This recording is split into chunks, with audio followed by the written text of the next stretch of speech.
All right. And we always have to keep in perspective that we're in a storage unit behind Uncle Sam's. Let's be real, okay? Okay, that's how we keep it all in perspective. We're not in a high-rise building downtown overlooking the river. We can pretend that. Well, what the heck, I'm okay with that. Yeah, we call it the Uncle Sam's complex. I like we it. are we're at the here we are at downtown Columbus at the Uncle Sam's complex. That's how we keep that in perspective.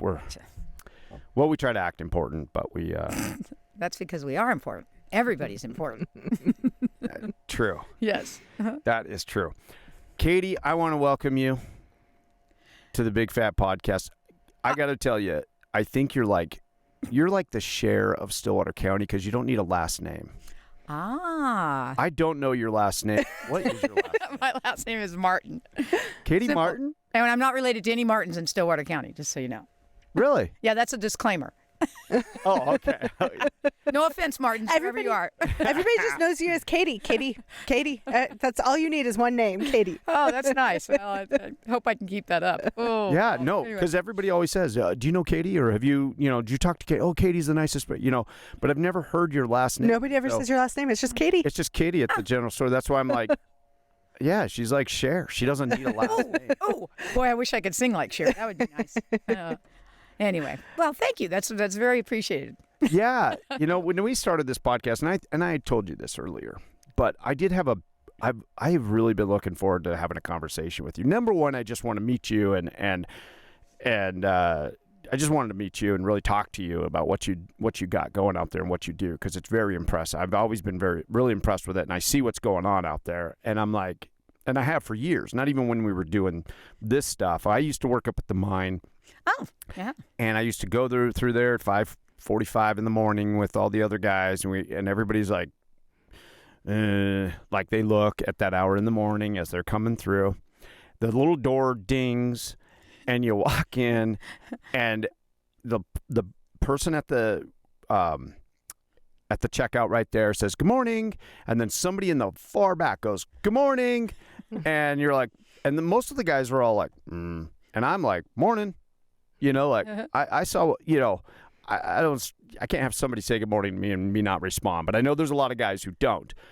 But I thought to myself, they do that every single morning here. And I made a mental note of that. Mm-hmm. And I thought, wow, what a good gig they have going on here in this little town as all these guys are heading up. It's a funnel point as they head up to the mine, and you stop into this real authentic old general store, and there's the ladder that goes down the shelves, and there's the wood-burning stove in the back, and I really appreciated that place for what it is there. And anyway, I got to where I was not filling up my lunchbox. I would go stop in there and grab a few things, and we like that. Yeah, we like that. Yeah, and I was that guy. And I was grabbing burritos out of the warmer, breakfast pizza. I was eating breakfast pizza and dumping some hot sauce on it. We all take our turn over there. We grabbed the coffee. It was free coffee at that time, and still is. Still is. Yeah. Wow. There's some things in life that just have to be free. Yeah. Coffee, water. I always kid with people about this, but if 30 years ago somebody would have said, "So, do you think we can make a fortune on bottled water?" I would have laughed. Of course, that shows you my business sense.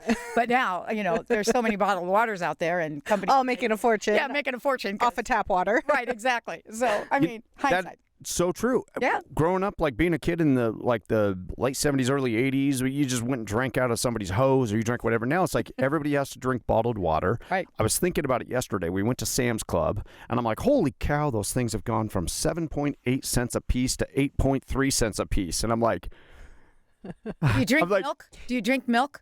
Don't look at the milk prices. Oh, I know. I don't even know. But then what you can turn around, we sell a bottle of water for $1. We sell, whatever.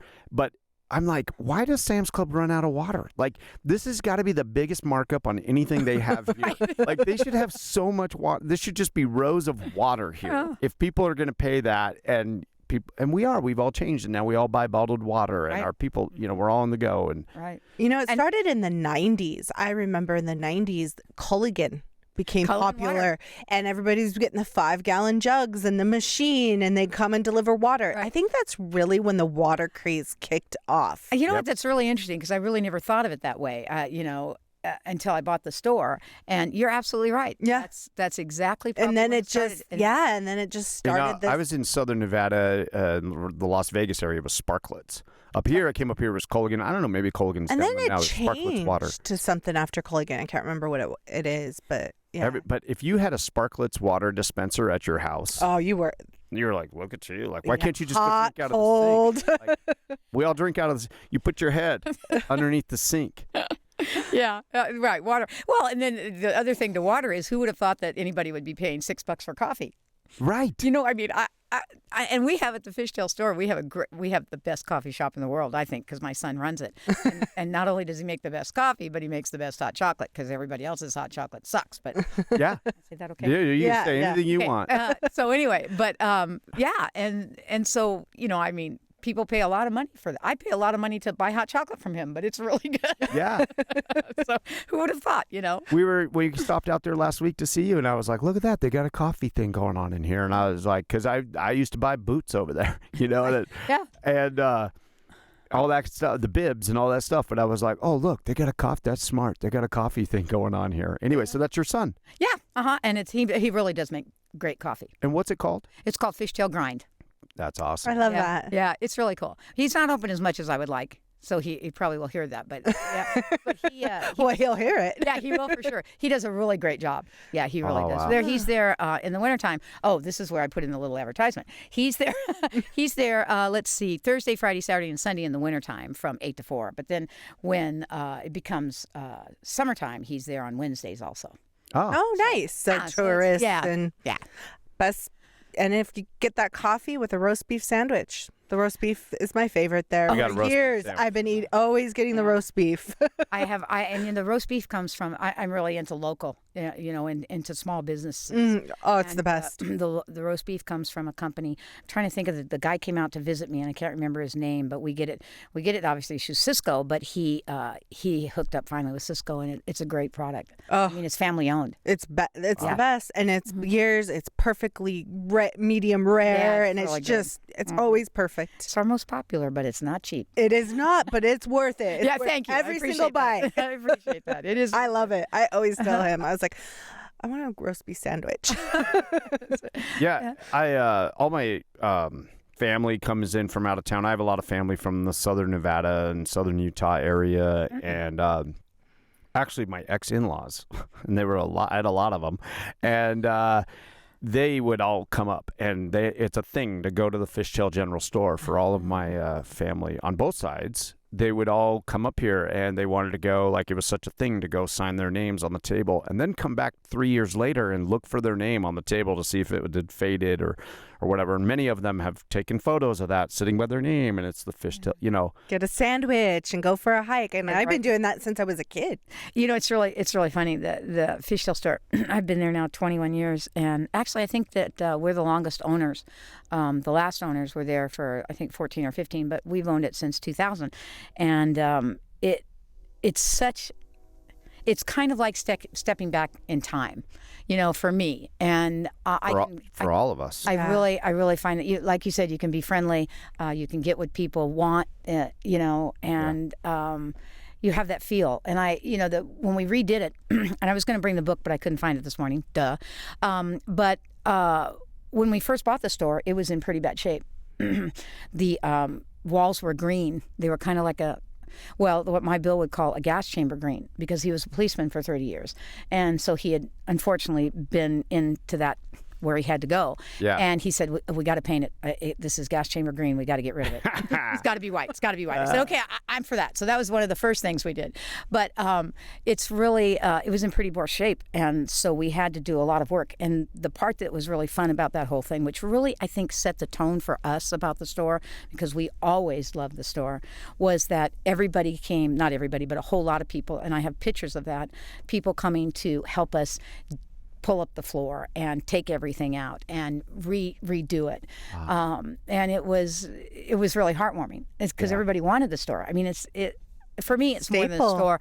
It's more than a store. It's kind of like the Chamber of Commerce that, and I mean, we've healed, well, we've handled gunshot wounds. We've handled, guys, off their bikes with scrapes. And I mean, it's part of people finding places, people wanting to know where they should go. When Tippet Rise opened, it was how do you get there? Because everybody knows it's not easy to get there because they don't have directions. But it's just kind of like a place where you can go and feel like it's home. No, and it does that. That's what we want. That's what we've always tried to achieve. That store is all of Fishtail. Like when you think of Fishtail, for me, it's that store. Well, thank you. That makes me feel very warm and cuddly. Yeah, that's what I think of. That's the purpose. And everybody that walks in the door is, should be a part of that family. And that's what makes our community. I always tell people, they say, well, what's so special about Fishtail? I said, well, it's besides being the most beautiful place in the world, and granted, I haven't been every place in the world, but I said that we everybody in the community, and that's not just in Fishtail. I mean, that's mostly through Stillwater County. Everybody helps everybody, and we even help people we don't like, which is a real plus, which says a lot about the soul of a community. When you may not think that person in whatever you think is worth it, but if they need help, that's what we're there for. Mm-hmm. We're there to help people, and we're there to have what they want and what they need. In a reasonable price. And people will come in and say, wow, I thought this would be a lot more expensive here. Way out here, yeah. Yeah, way out here. And we try and keep our prices down. In fact, when we first bought the store, we went around to all of Montana trying to find all the little general stores so we could kind of do like the IGAs do, and be a co-op, and then you can buy. We all know that you can buy better prices if you buy more. Makes sense. Look at Costco. Yeah. That was not an advertisement for them. Anyway. Yeah, no, but we learned. No, but that's what they do. We learned from these. Yeah. Right, from them. And so by the time we got back to all of them after 3 or 4 years, because we were still trying to run the store, a lot of them have closed. So that didn't become a possibility. But I think that, the key to running, and I really believe that small business is what makes this country great, even though we're having some problems with that. But I think that we in small business have to support each other and help each other.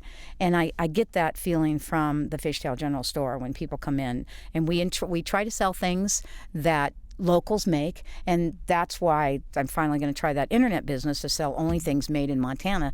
So the people in the community that want to sell candles, or they want to sell soap, or they want to have a format without having to spend all their time and effort in doing their own. They have that outlet, right? So I'm hoping that will, and I think that the Fishtail General Store has a little bit of charm, and that old charm to be able to have people still want to look instead of just go to Amazon. I mean, we all know we can get anything from Amazon, but exactly, and that's where I say, I think the Fishtail General Store it's about a brand. That's the brand. The Fishtail General Store is a brand, and I think there's a powerful brand there. And it's a whole thing. It's right there with the Beartooth Mountains behind you there. It's the whole experience. When you have an experience, you now have that brand. And people, I feel, because I'm not originally from Montana. I moved up here from just outside of Las Vegas in 2007. When I found that highway going up there, and I found that experience, I was just like, holy cow, someday I hope to be able to afford to live in Fishtail. It's gorgeous. I would love and I'm not to. And there was a time when you could. Yeah. Yeah. That's what I bought. Yeah, Yay, exactly. first time of my life. But that was, And, but I did really realize what that place was. That place is a gem. It is a quintessential Montana experience. And for people coming out of other areas or coming to Montana from other areas, that is a gem. That is the brand of the General Store, is like, this is quintessential rural Montana, and that's what that represents out there. So I just think that's an amazing thing you have there, and it's a feeling when you go there. It really is. So a lot of those guys, they won't notice that because they grew up in Montana their whole life. You take it for granted. Like, I've been going there since I was a kid, and granted, we live in Columbus, and so we don't make it out there as much. But it's still, when I make it, you do take it for granted because it's just right there in your backyard. You're like, it's just a store down the street, Right. so you don't think about it like that. Now that I'm an adult and we run a business and I don't get anywhere where I want to as often as I want to. Sure. Like the other day when we decided, he's like, you want to go out there? I was like, yeah, give me a roast beef sandwich. Yeah, well, that driving out there, that's a retreat for us. Oh, it is. Yeah. And it's a beautiful drive. It Yeah. is. I mean, and people talk to me a lot about going to Billings, how they dislike that. But the truth of the matter is coming home once you hit Columbus and you see the Beartooth Mountains, it's so breathtaking and it's so beautiful. And I really think that I really appreciate the concept of a brand. I think that it's a brand because of who we are, not that we made it that way. It just kind of happened that way. It was something that, of course, that we want to have a feel. Well, it's not a manufactured brand. Right. That's what I. Yeah, I guess that's a good way. It felt very authentic. This isn't a manufactured brand, but the brand of the Fishtail General Stores. You can go anywhere and say, "Oh yeah, have you ever been to Fishtail?" And people are like, "Fishtail General Store." That's the first thing out of their mouth, because as they go up to the mountains and they go through there, and a lot of people go through there and they remember that. That's not manufactured. That's genuine. This isn't a fake, like, let's go put in this little experience here or, whatever. No, everybody knows it. No, this place has a history, but also you've somehow been able to retain that feeling there that this is small town, rural Montana and, whatever. And I really feel like it truly is. I mean, it makes it makes the rest of the world not go away because we all know it's a difficult time, but it makes it makes it viable that still exists. And that's what I want to keep. I want to keep that we're always going to be friendly. We may not always agree, and that's okay, because if everybody's thinking the same, then nobody's really thinking. Right. But I think that it's a place where you can go and you can feel comfortable and you can share what you want to share and you can say what you want to say, and it's going to be okay.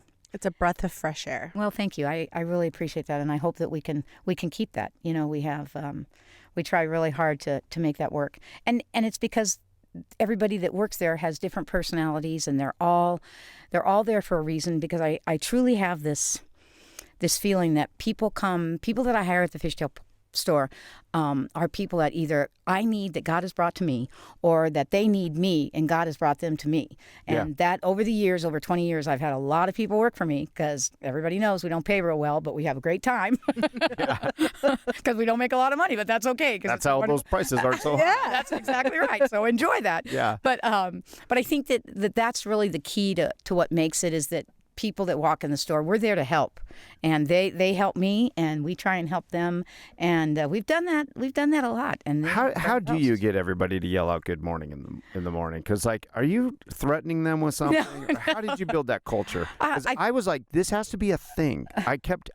I'll tell you real quick before I let you answer that. Okay. I make that a thing. Like, I threaten my people with that. No, I don't threaten, but I'm like, look, there's one thing I learned from the general store. When people start working for us, I'm like, somebody will appear at the window over there. Don't come shuffle over to me and go, somebody's at the window. Don't even if the window isn't your thing, simply just yell out good morning. Yeah. That lets us know that we'll go to the window, we'll go help them. But the first thing out of your mouth should just comfortably just yell out good morning. And we'll know what to do then, and we tell everybody that when they come work for us, just yell out good morning. That's because I don't like when I go to a store. So many times now, you go to a place, they don't even acknowledge you. They won't acknowledge you that you're even there until you come up to the, to the checkout. And most of the time, I was just at a place yesterday where the girl's just like staring at the computer. I'm the only one in this place, a tiny little place, and she's just staring at the computer screen, and she's like, "What can I do for you?"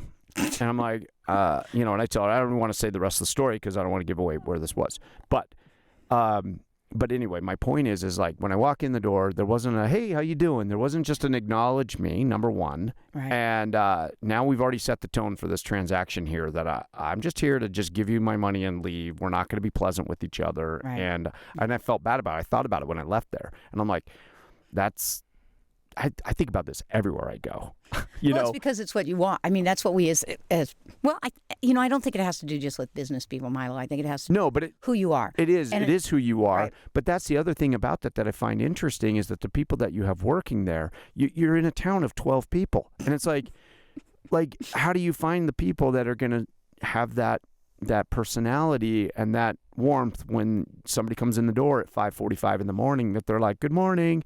and it's not fake. It's not anything. And some mornings, the girl at the cashier, you could tell that she wasn't really feeling it that day, but she still said good morning to you. And and you knew, you got to kind of know them because you'd stopping by there for 4 days in a row. Right. And anyway, but I do tell that to people that come and work for us, as I'm like, I learned this. I don't know what they do at the general store. I don't know what she's threatening them with, but they all warmly say good morning to people, and that's what we do here. Is we say we're in the morning business, we have music that is cranked loud. We do that on purpose too. Mm-hmm. We have you have to yell your order out to us, or we can't hear you. Like, I'm sorry, there's too much loud Frank Sinatra or Cyndi Lauper or something going on. And it's like, we're going to give you a punch of energy by coming here in the morning.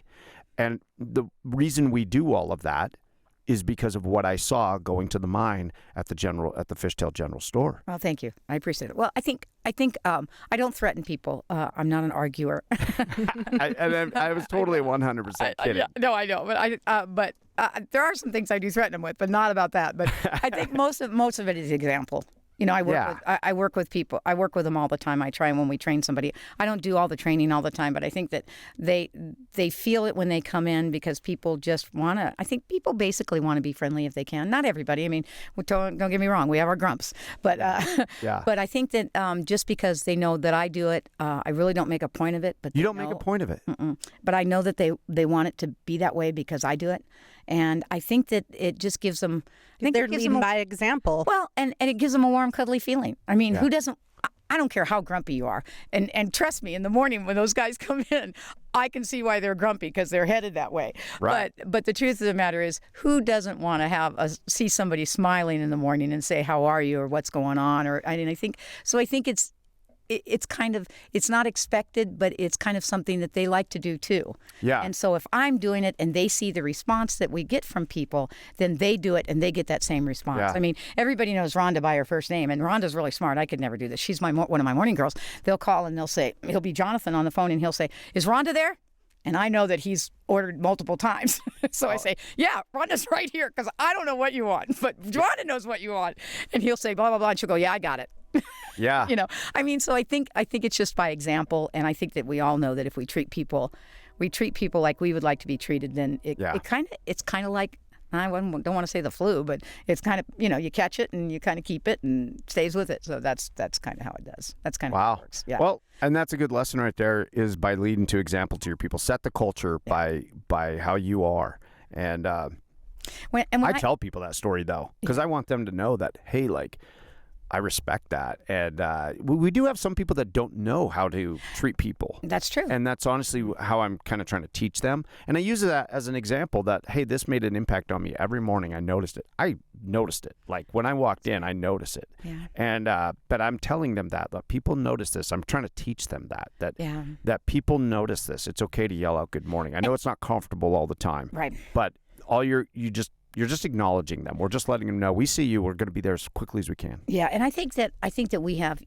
I always have a couple of kids that work for me because I think that's really important for them to know about work ethic and what's going on. And I think the kids see that, and I think they just catch on because they think it's something that they would like. Because if you smile at somebody, you're not always going to get a smile back, but you're going to get something in return. Yeah. And I think for us and where we are as far as our culture goes, I've known those guys a long time, a lot of them, and I knew them when they were young. And we laugh about that now. I mean, for 20 years I've been there. So, they were young and we would talk about them partying and, getting drunk and having to pull their butts out of bed and get up and come back to work and do all those things, And now, they're married and they have kids and they bring their kids in to show us, or their dogs, or, whatever. And, I mean, I think the mine is really lucky in that respect that they've had, there's a big turnover. We all know that, but there's the guys that know that they've been there for a lot of years. And so it's kind of like we're hoping that it's a place where they can stop and get that smile. So when they have to go to work and if they don't like it, it's going to, there's something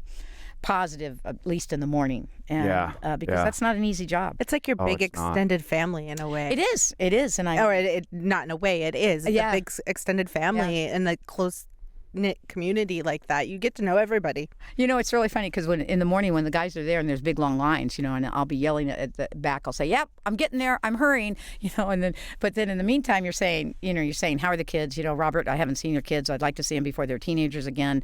You know, I mean, just because they know that you know who they are, and I think in life the way things are today, we miss that. You know, we miss the interaction of, and I don't want to say being involved because we all have our own private lives, but knowing that somebody might say, "Hey, good morning, how is your kid?" Or, "I'm really sorry that, you lost your mom, and I really feel for you." I think we've lost a little bit of compassion, and at the Fishtail store we have that. And it's not because we teach it, it's because it's who we are. Yeah. And I think that's really important, and I really would like people to do that more. Yeah. I mean, people in general, in life, because that's, when you look back at generations, I mean, you look at the generations from World War II and what they did and what they sacrificed for us, and you look at the people that are in the military, these people are all, they're all there for themselves in respect to they have a goal, but what they're giving back to us is what's so very important, and we don't really look at that. We don't really realize that these people have given their lives, or they've given their sons' lives, or they've given whatever. And I think that's really what I see the Fishtail store being. Granted, I mean, I like making money. That's not a problem, because I like to pay my employees, and I would like to pay them a lot more. Yeah. But I think that we need to have that, and you can't get that in corporate America. You get that in small businesses. Right. And that's what makes this country so great, is Yeah. the small businesses that care. Yeah. I mean, that care, that are suffering. And when COVID came around and we lost all those restaurants and we lost, things, I mean, that's really, really sad. And, none of us at the time had the insight that was gonna happen, but we need to support each other, and that's what you guys are doing by doing these things like podcasts. That's what I'm doing by trying to have the internet businesses where people locally can sell just Montana-made products. I think all of those things are a part of who we are and what we are, and the key to success and happiness for me is compassion. Yeah. You have to have it, and whether you're selling. Whether you're selling burritos. And I was ticked, by the way, when you guys started selling burritos on the way and we're opening up so early and catching my minors. And I thought, who are those guys? And then it dawned on me, I have to tell you this story because I love you both dearly. I mean, it's really true. And everybody says, like, when they went to put the Rocking J in down at the corner, and I kept saying, you guys have to understand that competition is what keeps us great. Yeah. And so if somebody's doing something better than you, then you need to figure it out. Not that you want to get better than them, but you at least want to be as good as them, Yeah. And so I have to be honest with you. That's why I put steak in my burritos. Really? Because of you guys. Absolutely. The guys were coming in and saying, "Why don't you have steak in your burritos?" I said, "Who has steak in their burritos? Who can afford that? I can't sell you something for $3 and put steak in it." Yeah. And he said, "Well, Milo down at the lunch." Oh, no. That's So, funny. I got to tell you, I feel complimented that we affected something that you did, though, because I'm like, holy cow, like I've had you on this pedestal for no, years. please, no. So- I've had you on a pedestal. And Dale kept saying, "You need to go talk to Milo. You need to go talk to Milo." And I kept saying, "Yeah, but I'm always open when he's open, and I don't know how to." Yeah. We're always open at the same time together. Right. So how do I do that? Right. And I did have guys say to me, I did have guys mention something about Fishtail, and I can't even remember the comments guys would make, and I'd be like, I'm not in competition with the general store. I said, I always told people, they're like, well, and this is why also we didn't try to do things as pricing wise also, because I know what you're doing there too. Like, I'm like, we're doing a different thing. Right. And we're not for everybody. And we've tried to establish, like, you know what, we're not for everybody. And we found out that if you try to be for everybody, it just doesn't quite work or whatever. But I did tell guys all the time, I had guys, like when we were first starting and we were mobile, we would move around. They're like, you should go to Fishtail and you should go park right across the street and blah, blah, blah. And I'm like, I'm not doing that. I'm like, Thank you. I appreciate that. No. yeah. And I was like, no, I'm like, because I wasn't in competition. We weren't in competition, but I was just like, no, like that place was something for me. And I was like, that's not what this is about here. So, we're not for honestly, our minors have dropped off dramatically. And That's not because of your food or anything like that. It's because of the busing. We've been involved in that a long time. Oh. Yeah, it's because it's a big controversy. But anyway, we've had a real problem with that. But it's not. Yeah. Because, I want to hear your thought on that. But now we've kind of like identified there's a whole bunch of people that work in this area that come through at that time, and we don't We don't. There's it's just not nothing. in the McDonald's beginning. isn't open. That's right. There's Nothing is open. At Town Pump, I actually went to Town Pump. It's been a while ago. They didn't even have anything in there. But I'm just saying there was nothing in there to even eat. No, you guys did great. You guys, I think that's really, and I'm so proud of both of you. I think you found a niche, and that's what we have to do if we're going to try and be successful, is find that niche. Find what's not there. And you have. I mean, it's like the gentleman, and I don't know, I know that he was a miner that's around the corner on the way to the freeway on the right-hand side. Okay. I can't remember if he sells Mexican food and he was in a trailer. I know him. I actually know him. I can't remember. Yeah. Anyway, so I thought that was great that he tried, and he had that, he was open there in right. truck. I know who you're talking. Yeah, and I thought that was really good because you're right, Columbus. He's still up at the mine. No, is he? Is he still at the mine? Are we talking the one a block from us? Because I think he's still at the mine. Because he told me he quit to do that. Hangry Hero? No, she's talking Spicy Cow. Are you? That's it, Spicy Cow. Okay. Sorry. Yeah. No sweat. Yeah, so I didn't know he had, when I finally saw him not too long ago, and I said, "Where have you been?" And he said, "Oh, I own the Spicy Cow." And I went, "Oh, that's who owns it." Yeah. That's who's running it. So, Yeah. and I think at the time he told me he was no longer at the mine, but I could be wrong about that. Because I think he was a shift boss when he started that. And I think what all they've done is they've kind of pulled back. I saw that they were kind of selling their trailer and getting a smaller trailer, and I think that makes so it's to make it easier to do. No, they were things. shut down this winter too, because it's not the easiest. Winter is not the hardest, or not the easiest. Yeah, that's. I don't know how you guys keep it warm. Lots of trial and error. Yeah, and heat tape and fingers crossed. And like today, we're gonna leave here. We're gonna go like set up heaters because of these cold temperatures coming. Right.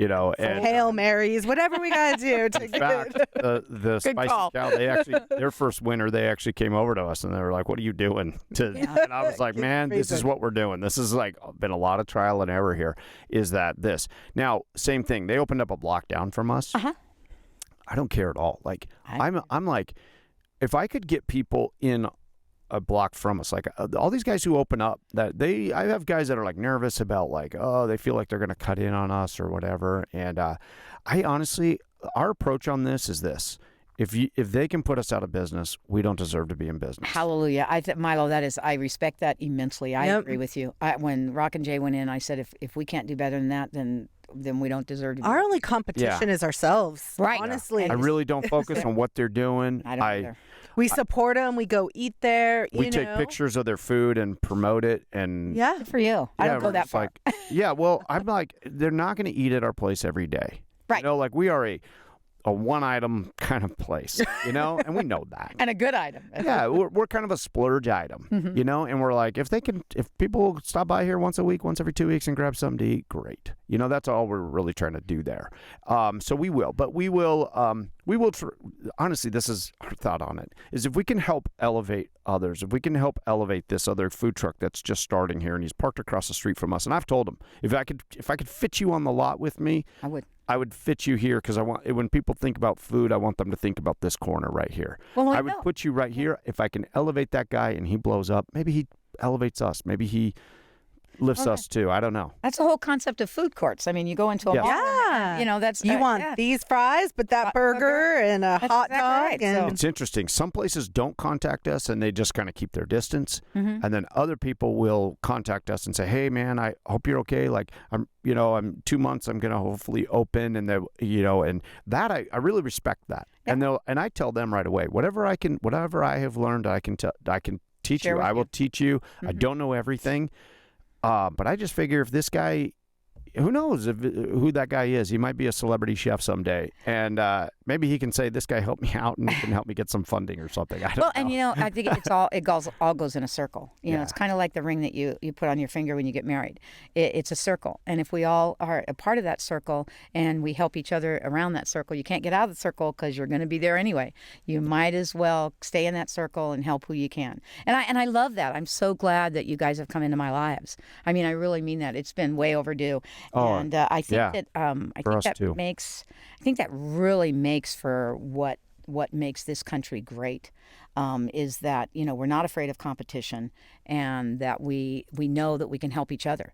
And I think there was a story, I can't remember. I'm not going to say this right, but there were 3 donut shops on the block, and one said the world's greatest donuts, and the one said the best donuts in the world, and the other guy said the best donuts on the block. So I mean, that kind of said it all, right? I mean, Yeah. obviously, That is awesome. But they all sold donuts, so Yeah. it just depends on how you look at it. That's super creative. Yeah, I don't know where I heard that, but anyway, That's great. But I think that's great, and I think what you guys do is great. I really, really do. But appreciate you really made me up my game. And when you're out where we are in rural, Yeah. sometimes you don't know what's going to make you up your game. Yeah. And when Rock and Jay came in, I was happy about that. Now I can be competitive on my gas, and Yeah, it's a lot more exactly. fun. I mean, it's a lot more fun. It does keep it. Keeps you on your toes. I and guess it in a way. keeps you evolving and does. thinking of new things That's and exactly wanting right. to. And I can't remember who said this. Actually, it's a guy I follow,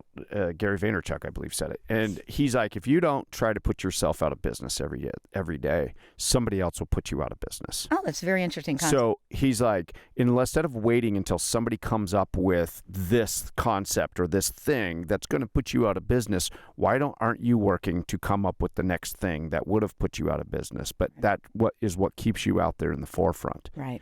And I thought about that. I've thought about that a lot. And so there's little things that we try to do, and we try to keep on pushing. We try to keep on. I don't know. I don't focus on what everybody else is doing. We don't focus on that. If we're focusing on that, we're not focusing on our own thing. How do we progress? How do we go to the next level? What's the next level for us? We just don't give we love supporting people and giving our energy that way. Sure. But as far as negative energy, we do not have time for that. I would agree. I just don't. That just sucks you dry. Yeah, Yeah. and- Negative energy is not something that. So we're just proud of positive, you. and we like to just keep, evolving with the next thing and seeing who else is out there and what they're evolving in. And speaking of evolving, I bought some of your sauce out there, your little hot sauce, not too hot. Fishtail General Store.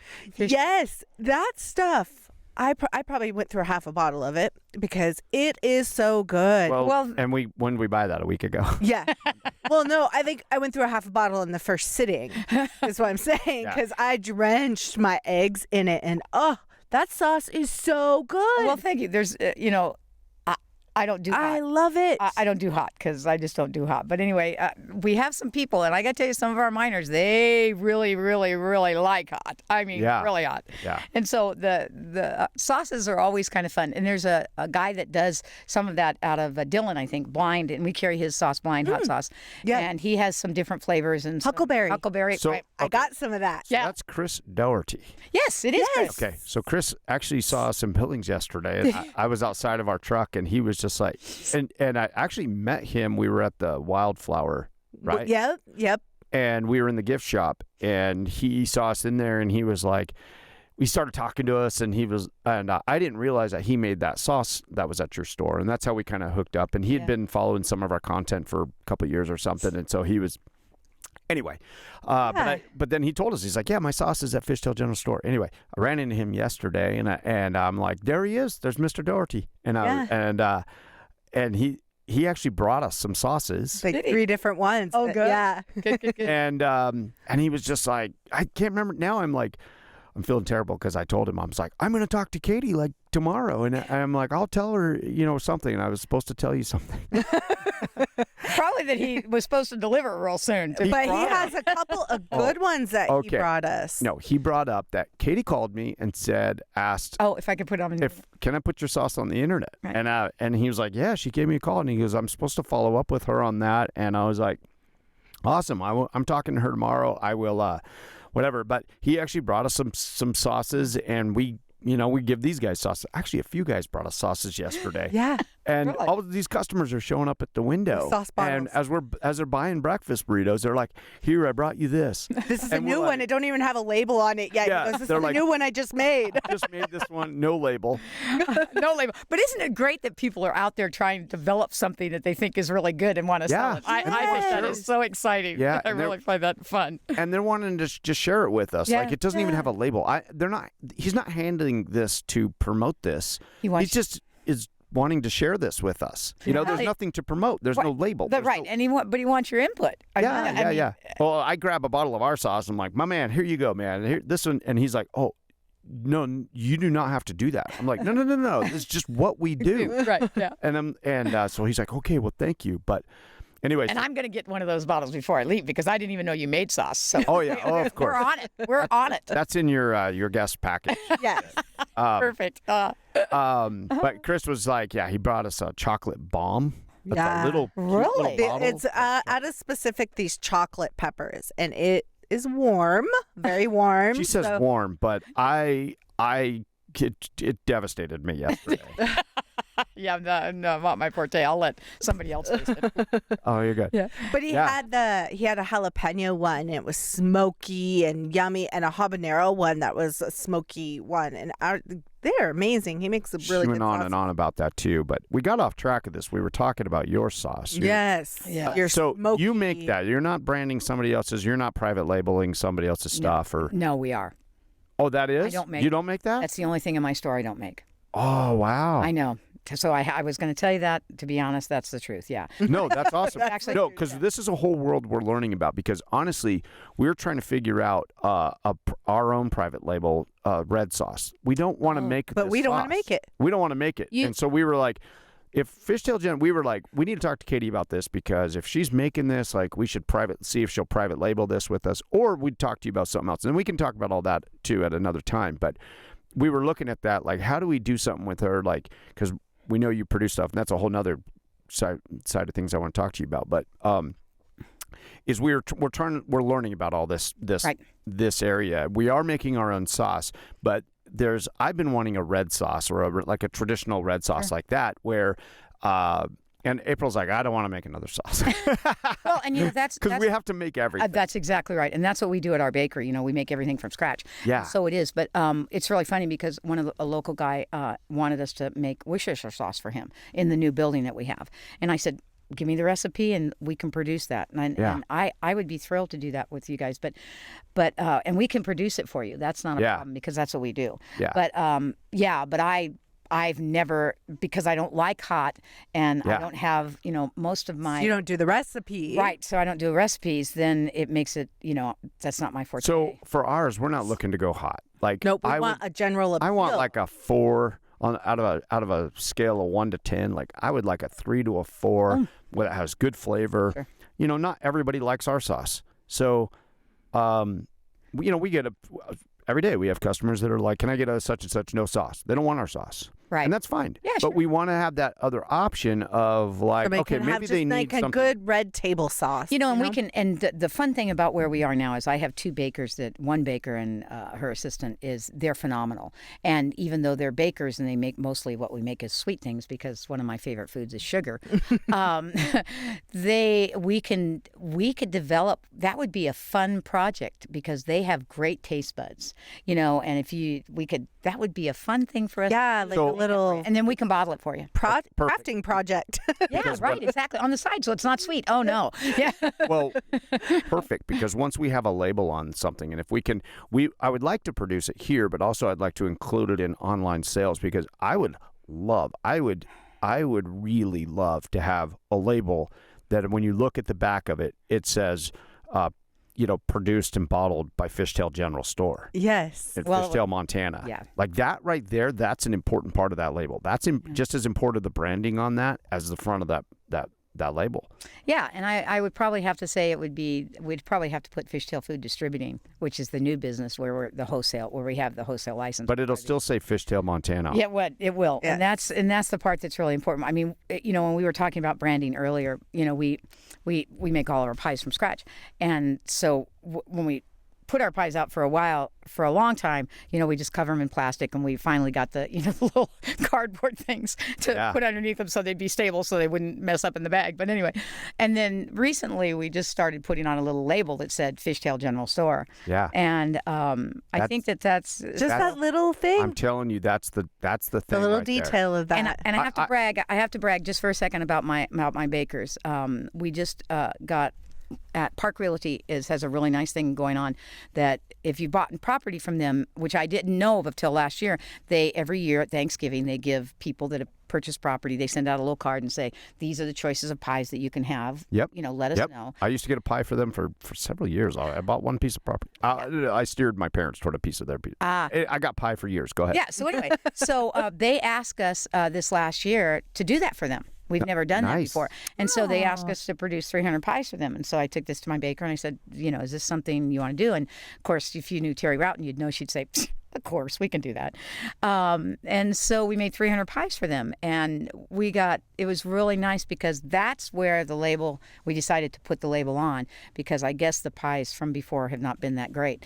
And so it was great advertisement. Yes. But it was a branding that we should have done a long time ago. I think if you have to put Fishtail Food Distributing, or what is the name of the place? Fishtail Food Distributing, yes. Okay, if you put Fishtail Food Distributing, I would include on every single label, I would put across the street from the Fishtail General Store.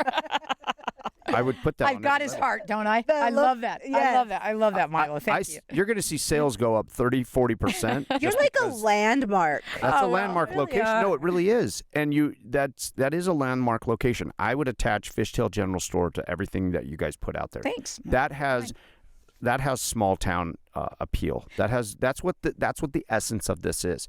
That's an accomplishment. Like I said, what is 17 people out there? How do you hire for this? Okay, let's talk about that. You have. I tell people, and please don't take this wrong, but I'm like, I gotta talk to Katy. She's running a whole cartel out there. It's the cartel of the Fishtail General Store, and I say that with nothing but love. But it's like, How do you find people how do you out find there? people? How do you? It's amazing. How do you find people? How do you afford to do it? Like, how do you? All that kind of stuff. I ask a question that has 17 questions in it. But so this is my thing. Is in 2015 when I left the mine and I went and I opened up this thing. At that time, you were selling the Fishtail General Store. It was up for sale, I think. Everybody thinks it's always for sale. It was only been up for sale once. What year was Actually. that? I think it went out in the newspaper. It was headlines. A local lady, Linda Acharya, did an article on the store, and at the time, I'm so glad to clear this up. What Yeah, year was that? I'm trying to think. To tell you the truth, Milo, I can't remember. But ever since then, everybody thought it was for sale. Okay, Yeah, so then the always- rumor just lingered, like, Right. Katie's selling this place, Right, and yeah. It just never goes away. that Yeah, rumor it never goes away. No, it never goes away. And the one time I think shortly after that period, we had some people that were interested, and when you go to sell something, it's very complicated, especially if it's a business. And so my last realtor that I hired, and I just said, just bring me a check, and then we'll be done. And of course that never showed up, and that was okay. But I think that so that never went away. And I think it went back when what's the name of the program where they go all through Montana? I always forget. But anyway, they came and filmed us. I think it was 2006. Okay. And they came and filmed us. And I think at the time, that was when my Bill had I think it was his third stroke. And we were looking at selling it because we knew things were going to get tough. And on that program, they put that it was up for sale. And that program is still running. People will come in and they'll say, "Oh, I saw you." I can't think of the name of it. Anyway, they'd say, "Oh, I just saw you on whatever Such and show." such, Yeah, this right. place is for sale. And so it's for sale, and I'd go, "No, it's not for sale." But Oh, wow. yeah, so it's lingering. You were right, April. It just keeps lingering. That it's And then we get that. We have some things where Yeah. people come to like, 2 years later, and they're like, "You guys do this?" Like, no, we serve that for like 1 week. It's like the never-ending game of telephone that just goes around and around. Yeah, it's like the kindergarten game. Yes. You start here. Yep. And yeah. So, Yeah.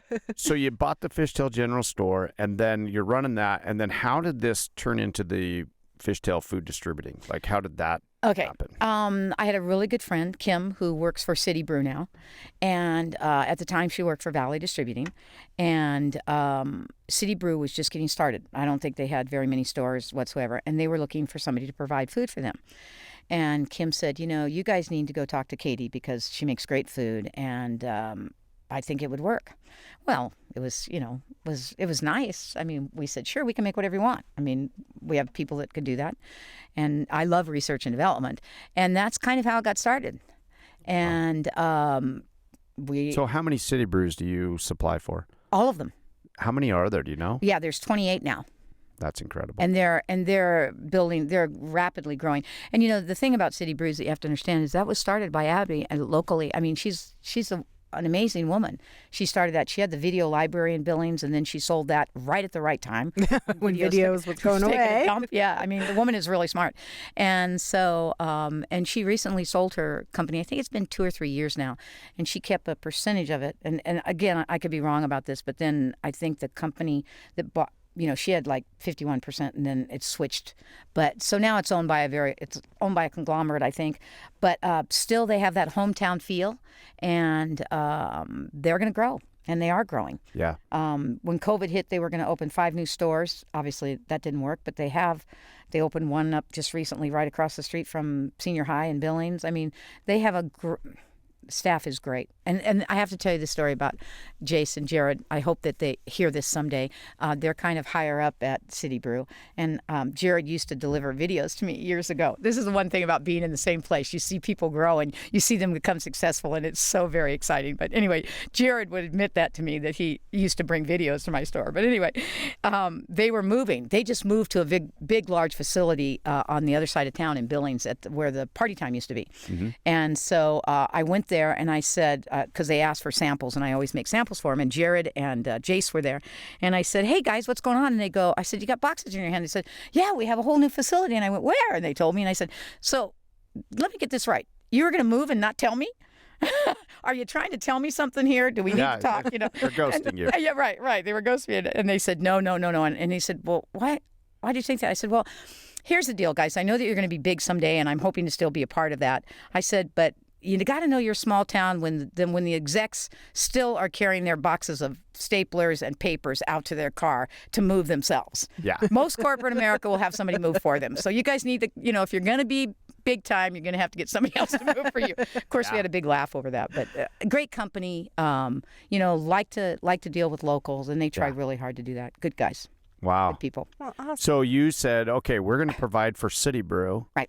So to do that, what does that all entail? And then it turned into this big building across the street. Right.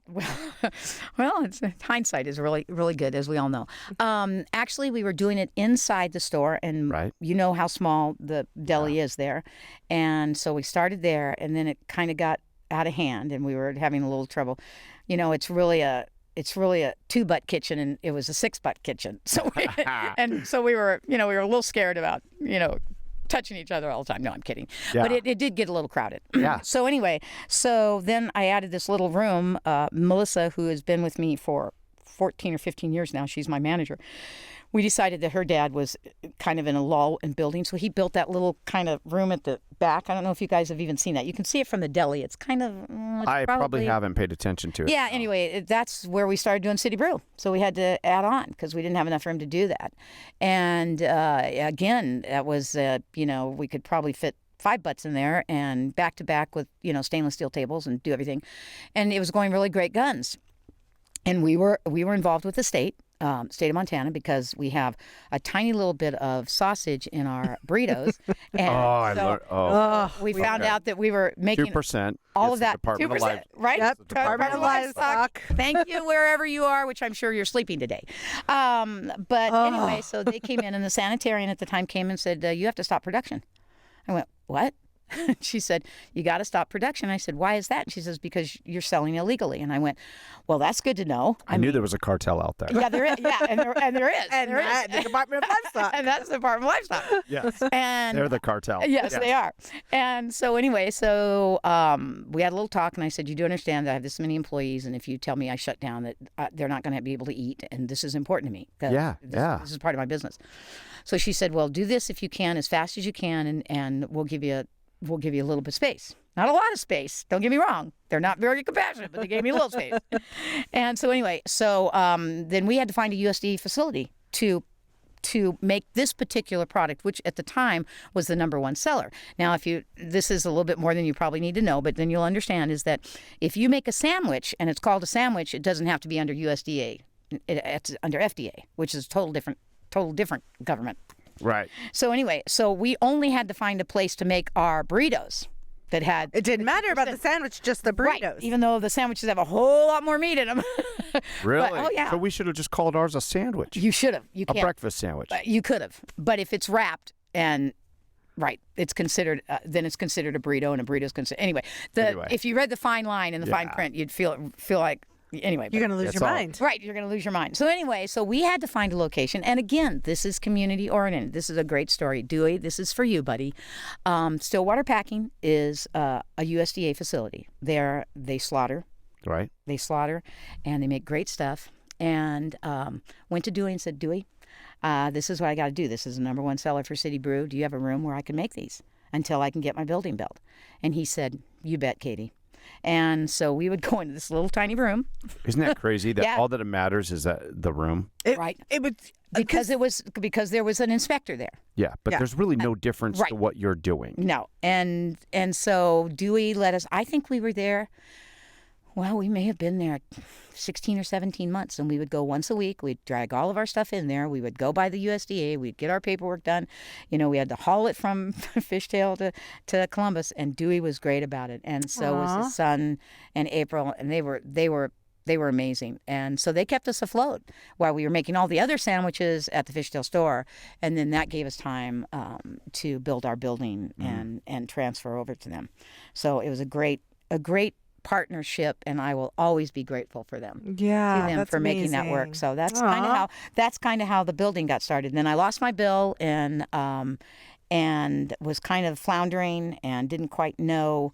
A big part of my life was gone, and thought, you know what? This is something we talked about, but we didn't really ever think was going to happen. And so with the grace of God, we just decided we were going to make it. And thanks to Scott Leonard, who is my builder, he and I got together and he made it happen. Yeah. And so that's what's fun about this is like, people don't know, like we didn't know all this was going on. And we know that there's always something behind the scenes. Like there's stuff all the time that we're like, people don't realize that like we're being held together right now by zip ties, you know? And you just don't know behind. You just see thank the face God whoever of it. invented those. Oh, seriously. Yeah, but as a business, you know, you're just like, people just think, oh, you're a business, so you are just rolling in this and everything is good and everything is, you know, you call your own hours, you, all that kind of stuff. And go on vacation whenever you want, get off whenever you want. Yeah, but that's what's fascinating about this is to find out like, oh man, this is interesting, somebody else's struggle to get where they're at, because I see what you have going on out there and we're just like, wow, this is so impressive what she's been able to do out here. I know how hard it is for us to just find help in, you know, we started to take applications from people in Billings, you know, for this little food trailer. We're like, but that's how we're paying enough to where people are like, I can come out from, it's worthwhile for me to come out from Billings to work here. That's great. So, but in Fishtail, there's just, people really got to travel. Like, how many employees do you have out there? Do you mind me asking? No, I have 23 now. But not at the store. I have 10 at the store, and I have 13 at Fishtail Food Distributing. Right. Yeah. And that's incredible. And I have to tell you, when we first started running the business, we put an ad in the paper in the Stillwater County News, and we got a few people, and I thought, never going to do that again. That's not going to happen. Just not where we needed to be, you know. And we don't pay enough. Yeah. I know we don't pay enough. We have some fun things like a free Christmas tree at Christmas time, and a free turkey. And I mean, I try and get my employees to give them things because I can't afford insurance. Correct. But and then we have a lot of flexibility. You know, we try and realize that, you know, work isn't everything and they have families and things they need to do. So we try and remain flexible. But basically, again, it comes down to the fact that God brings me somebody and I just hire them and it works. Yeah. Or it doesn't work. And there's been a lot of times it hasn't worked. Yeah. But they needed us or we needed them. And that's the philosophy. And that's why I don't advertise in the paper. And I got to tell you guys, it's never failed. Somebody always comes in the door. Wow. That's great. And over at the Fishtail Food Distributing, it's really nice because nobody works full time there. Well, that's not true. My bakers work full time, but all the other people I have, it's very, very flexible because there's no retail. People don't have to be there. So people can come in and work when they want. They have kids. Oh, I have to get my kid out, or I have that's lovely. That's nice because you're not dealing with that window or we call it where window you're traffic, open. but you're a cashier. You're just like, well, this is something we have to get done today, and we can do that at whatever time. Right, exactly. And this has to be done within this amount of time, and we can make that happen. And so Fishtail Food Distributing is really a great place to work for people that don't want to work full time, or you know they can work whenever they want. I mean, it's open 24/7. Yeah. You know, I have a guy now that's coming in and making eggs, and he comes in at 2:30 and works till whenever he wants. I used to have a gentleman come in at midnight and cook bacon, and so perfect. So I think it has that flexibility, and it has the ability to really, really grow, and so that's exciting for me. So it gives people in the community. If somebody's retired and they they want to come in, and I have a few ladies that are retired, and they can come in and they can work 4 or 5 hours a week, or they can work 10 or 15 hours a week. And, it's a wonderful place to work. And unlike the Fishtail General Store, it allows a lot of flexibility, and people like that. And there's a lot of people out there that have lots of hobbies, but would like to earn a little money and would like to be around people and have the interaction and do that. And that's what that business allows, which I love. It's interesting that once you kind of get to that different level, you now have positions where you can kind of cater to different kinds of people. Yeah. So that's nice about that. There's times where we're like, well, what's the next phase for us? Or like we have somebody who's good at this, but maybe this isn't their favorite thing or favorite part. And we can find a position for them. And I think that's interesting because you can either be over here, you could be dealing with customers, or you could be over here, and you can kind of decide where people's strengths where you really fit are. best. Yeah, and their strengths. and you guys know more than anything that that old saying, one bad apple can spoil the whole bunch. Yes. You really have to look at interaction with each other, and both places are totally different in respect to who's there and what's expected of them and how it works. Yes. And that's good for me because I like variety. So, at Fishtail Food Distributing, I have this group, and over here at Fishtail General Store. And everybody knows Fishtail General Store is a lot more trying because you deal with the public. So is it two separate entities then? Two separate total entities. Wow. And so at Fishtail Store, people have to be very tolerant, and because you deal with people, and not everybody can be nice. Over there, we just deal with each other, and so that's two different. That's like two different worlds, right? And it's wonderful for me because I can go to one place and hide, or I can go to the other place. Isn't that depending on where I am that day? Yeah, I find it interesting too, and you kind of touched on that a second ago. That how like a bad apple, like it's we call it cancer. We're like sometimes it's not very often. Sometimes you identify like we have cancer. Like we have a cancer in here, and that's going to affect the other organs here. We got to cut this out. And we hate to lose anybody, but it's quickly in such a small space of working with each other and stuff. Yeah. You cannot allow that negativity to take hold. You can't have things spoiling other things, and that's always unfortunate. But that's what we're learning. I've always worked for somebody else, and this was our first venture. So we're having to learn all of this about the human resources side of things and how to deal with people, and we try to help out and try to bring along with us, and then how that sometimes just doesn't work. All of a sudden, it just turns on you. And it's really hard. I've had a couple people in my 20 years at the store that have been cancers. Yeah. I can't let them go because once you have cancer, you got to cure it or you lose it. Yeah. You lose that person, and we know that. So I've kept people longer than I should have, but it's always worked out where I haven't fired them, but they have found other places to go, and I attribute that to God because He knows cancer is getting really bad. And so what that teaches several things. It teaches me that they need a job, because they have families to feed, and so I have to deal with that. But it also made me realize that it taught my other people that had to work with them tolerance. Yeah. It taught them looking at me like, why do you still have this person working for you when they know they're a cancer? And I think that's a great analogy to cancer is a good word because we know how that spreads. Right. And we try to treat it. We don't always just immediately identify it and do it. I mean, we try to. And that's what we try and try. There's some that we feel like wow, okay, we do. You try to identify and have that compassion and be like, okay, what are they going through right now? And what can we do to help? And if there isn't anything, finally, and there's times when you have to. They don't want to. They don't want. Absolutely. They don't want to help themselves. That's exactly right. And there's a point where you have to throw up your hands and say, I can't do it anymore. Right. And luckily for me, God's always been that. That's when we say at that point, it's going to start affecting the other people that are there. And it does. And they're seeing what's going on here. And why are you willing to put up with that? Yeah, and then you don't want that to rub off on the other people and be like, well, if she's going to put up with that, then why am I doing this? And so there's a very fine line there where you don't, I start thinking back on the mine, and I'm like, I look at all the old mine rules and policies, and I'm like, I know why they have all this.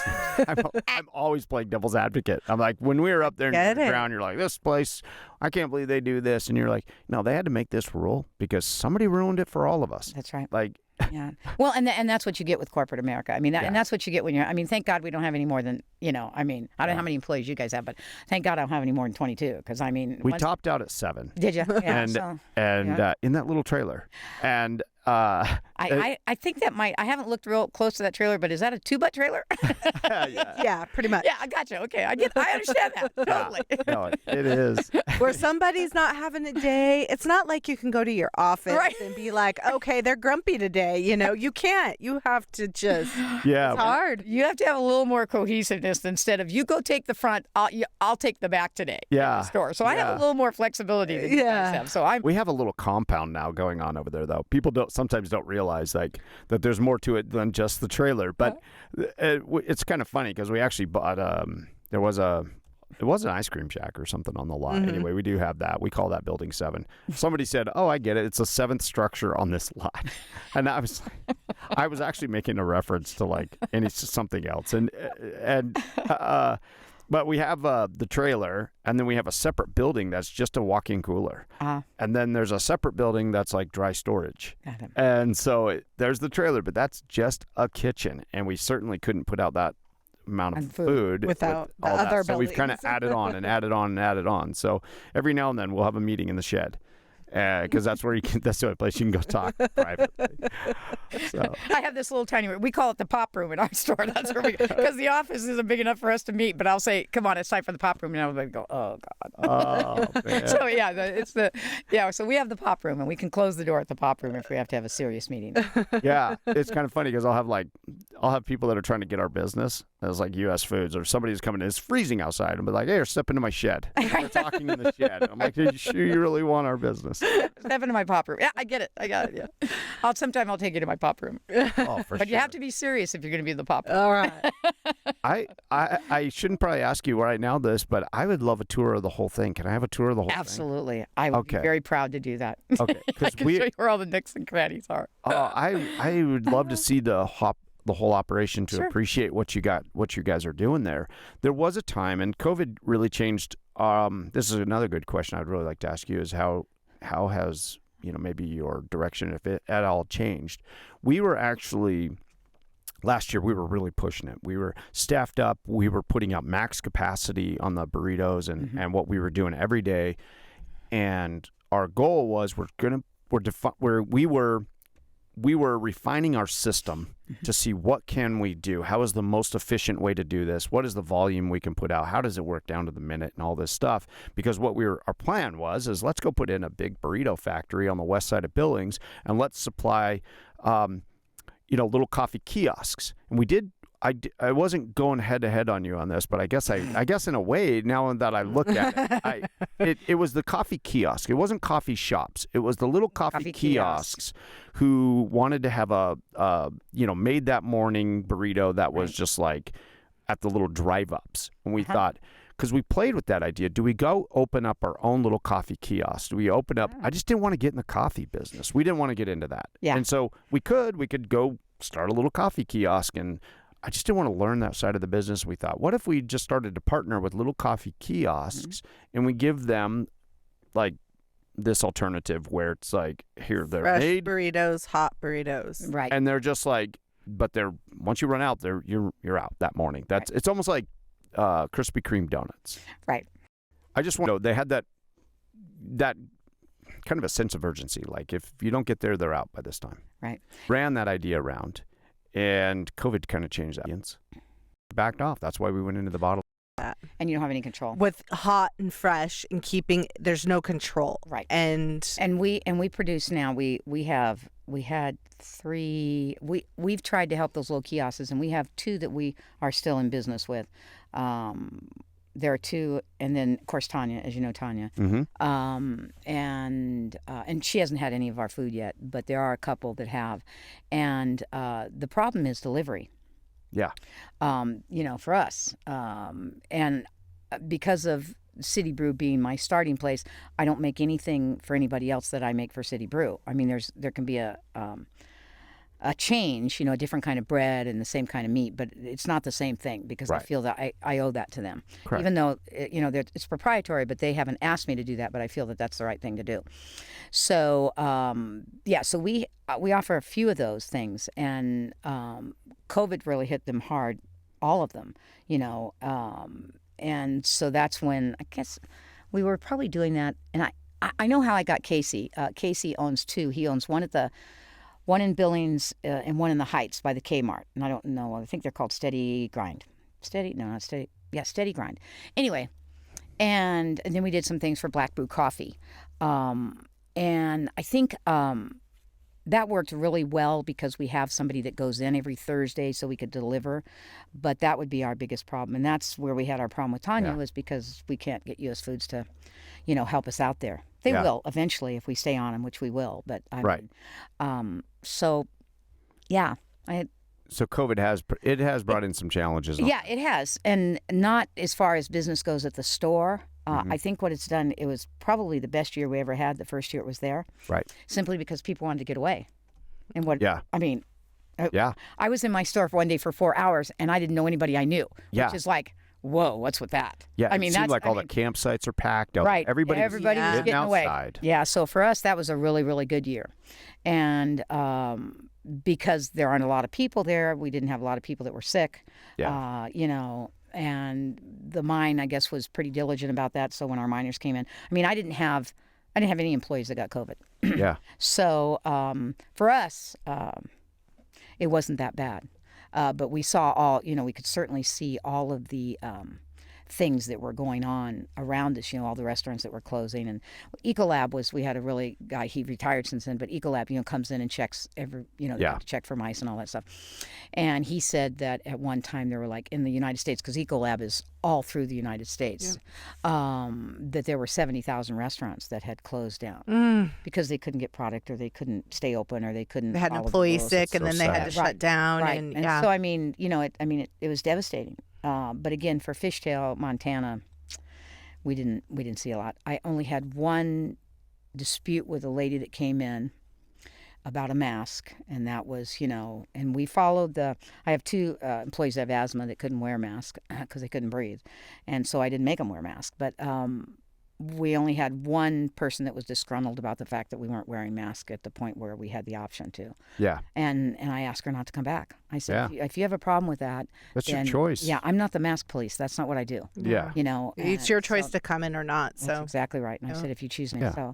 But that's the biggest thing, besides my family, because I have a lot of kids and a lot of grandkids that are all over, they were suffering, but we didn't really suffer. Kind of removed. Yeah. Yeah, we were kind of removed from the whole thing. So. Well, it just really changed how we looked at business and what was important for us. We decided to back off on that other idea. We decided to develop the sauce. We decided to have online sales because we saw that everybody would rather just stay home and buy stuff from online. And what a perfect concept. If I had been in that business at that time, I think that was a really smart thing for you guys to do. Because for us, when we first started with City Brew, they were with a different distributor. Mm-hmm. And so we had to carry all of our product to Billings. And we were up at 2 and 3 in the morning packing our stuff away, trying to get it to Billings so they could distribute it throughout all the City Brews. But when City Brew changed their distributor to Sysco, and then we had to become a partner with Sysco. Then the whole area and the respect of which way our business went changed. I see. That made it really easy for us because, Sysco picks it up. Yep. We sell it to Sysco. We don't really sell it to City Brew. City Brew buys it from Sysco, and they get it from us. Yeah. So that made business totally different for us. That's incredible. So, yeah. Well, we have nothing but love and respect for what you have built out there. A lot of respect. Well, we know how this is not easy, and you do it out there removed from, being close to supply points and people where they live and everything else, and you've built this little giant of an operation out there. We're very impressed. Well, thank you very much. I appreciate that, but it doesn't really have a whole lot to do with me. People in the community are what makes it work, and just everybody that's surrounding that believes in it. So, I feel very proud of what we have, but that's not just because of me. It's like people like you that appreciate it, and people out there that really, really can come back and go the distance and come out. So it's really just it's an act of love for all of us, and I thank you for that. But it's not me, just me. I have a lot of people that help and make it work. So yeah. Wow. How do you have? I got to ask you this. How do you have so much energy? To me, I saw Dale after that. He goes, I talked to Katy. And I said, you know what? I went out there, man, and she was just zipping all around. And I was just, I don't know how she is. And Dale goes, I know. I know. I see her all the time. And he's like, she'll run anybody into the ground. I'm like, I see that, man. I see that. How do you do that? I don't know. Just born with it. Yeah, it was a gift. You know, some people get beautiful eyes. Some people get, nice bodies. I just happen to get a lot of energy. I'm sure my dad and my mom were pretty energetic, and so I'm sure it's just genetic. I would like to say I could bottle it, but I can't. I'm like, man, we got to find out what her vitamin pack is or something. What regiment is she on? I guess I could say that and maybe make $1 gazillion. I don't know. But anyway, I just really. Well, it's impressive. Well, thank you. I'm just driven, and I don't know why. I have this conversation a lot. Well, you are driven, and I know you're affecting a lot of lives in a lot of positive ways. So I sure hope so. I think that honestly, the feedback we get from people, the experiences we have at that early hour in the morning, that's what keeps us going. Like, I want to quit every other week. Yes. I mean, I'm tired of getting up at midnight, and but those interactions, those people saying, oh, the positive feedback we get, it keeps us coming back. So, and it really what makes the world go round. I mean, anybody can. Okay, we're going to be honest here. Anybody can work from 8 to 5. Dolly Parton said it, 9 to 5, whatever. Yeah. Forget it. Right. The truth of the matter is, the people that keep it going are the ones that work at night. Yeah, it's so true. And 3 in the morning is still night, even though we say good morning at the store. We all know that it's night because it's dark out, and that means it's night. So I'm going to work and the bars are still open. And I know quite often I think, what the heck am I doing? Especially when one of my morning employees calls sick at 2 in the morning and says, guess what? You get to work today. Oh, I'm so excited. So, Well, I think that's what keeps the world going is the night people. Yeah, for sure. So kudos to you both. Well, kudos to you. We're all lucky to know you how and hard have it you in the is. community. Oh, well, thank you. Yeah. It goes both ways, guys. Thank you for taking the time to come and see us. We're on a Sunday here, and it's been nice to just sit here and talk with you and learn some things. And I would really like to do this again. I feel like I've got about 80 more questions in my head right now, and I'm like, you know what? Let me break this up, and I would love to continue to learn more from you. Maybe we'll do this another time. I would love that, and I got to tell you, I learn from people every day, and I'm so excited. Like I said, you guys are in my life. We are going to do some stuff together. There is no doubt about that. I agree. Yeah, for sure. All right. Hey, thank you so much. Thank you. For coming on the Big Fat Podcast. Ooh, yeah. Big important podcast. Everything you need to know about everyone who matters.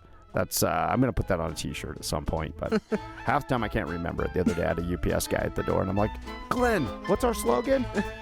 And he's, so. Anyway, It's a great slogan. we just make this stuff up as we go. Hallelujah. That's the name of the game. All right. I'll wrap this